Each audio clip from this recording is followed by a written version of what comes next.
Far Cry 6 has the largest and most advanced enemy faction of any Far Cry game we have had so far, with the National Defense Forces, or the FND, having over 300,000 personnel. The FND has many different branches, ranks, and specializations, so I figured why not go over it and analyze how it works and what equipment it has.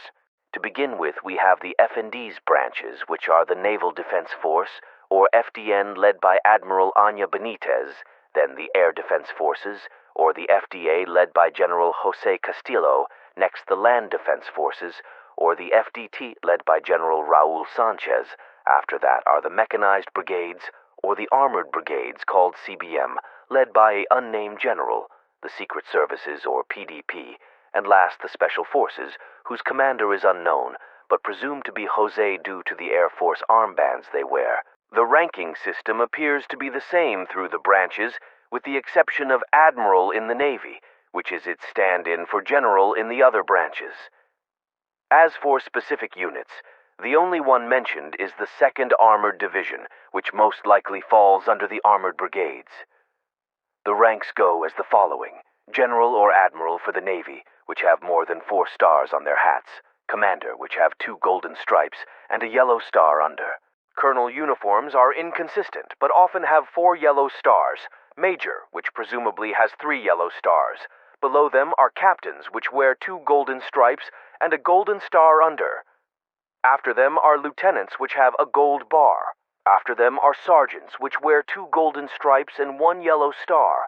And lastly, and most commonly, the privates, who wear 2 white stripes. There is apparently another rank of marshal. However, the wiki stated that this rank does not exist. So I don't know. These ranks are the same through the branches from what I can tell. The branches also all have the same types of soldiers, with the exception of the Special Forces. These include clerks, which handle logistical and administrative tasks in the FND. The normal troops armed with pistols and assault rifles. The vanguard troops who wear combat vests and helmets and wield shotguns.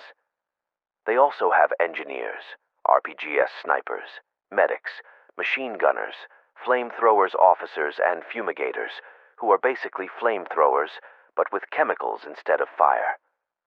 The Special Forces have assaulters with riot helmets, snipers with shotguns, and their own flamethrowers.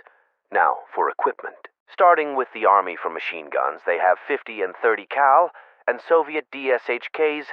For transport, they have 1963 Django Wardens.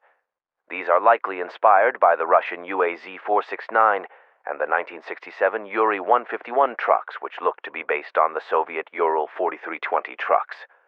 For artillery, they have mortars, and a note states they have a 75mm gun. For tanks, they have the 1944 Petrov HS-100, which is a weird mashup of the T-55 and T-62. It is surprising that the regime has no APCs or IFVs, like BTR-60s, or BMP-1, as tanks are great and all, but against an insurgency, some infantry support vehicles would probably help. For the Navy, they have 6 to 8 frigates, or upgunned cargo ships, which are equipped with 2 naval cannons, what looks like 2 anti-ship missiles, and multiple machine guns, as well as a large number of speedboats. The Navy is most likely focused on anti-smuggling operations, as it seems to be the regime's biggest problem at sea. The Air Force is confusing, as the majority of their aircraft are World War II-era planes called 1946 Adjudicors, based on the Soviet MiG-3 and the Su-6 for the bomber variant.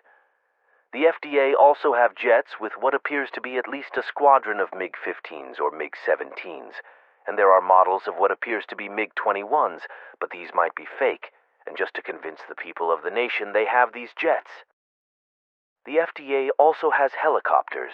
The most common are the 1952 Combat R-25, based on the Aerospatiale Alouette II, and the 1968 Garin Verona, based on the Mi-8. The FNA is also responsible for the nation's air defense and operates many anti-aircraft sites. These sites are based on the Zu-2330M13. They also have access to missiles. Engineers can deploy a mini-SAM, and there is the Sa-2 missile launcher modified to fire PG-240X ballistic missiles based on the Su-75 anti-air missile, but these do not actually work in-game. So Yara has WMDs. Nice. Moving on. The Special Forces use more unique variants of their country's vehicles. The first are 2012 CAG, which are their MRAPs, with the CE variant having a machine gun. They also have the elite variant of the Petrov tanks with composite armor and ERA blocks resembling the M variants of the T-55 and the T-62. Though they seem to stay in the capital, they also seem to operate an invisible anti-aircraft gun in the capital. The Secret Service, or PDP, doesn't have any actual troops, just guards, and seems to mainly focus on propaganda and spying.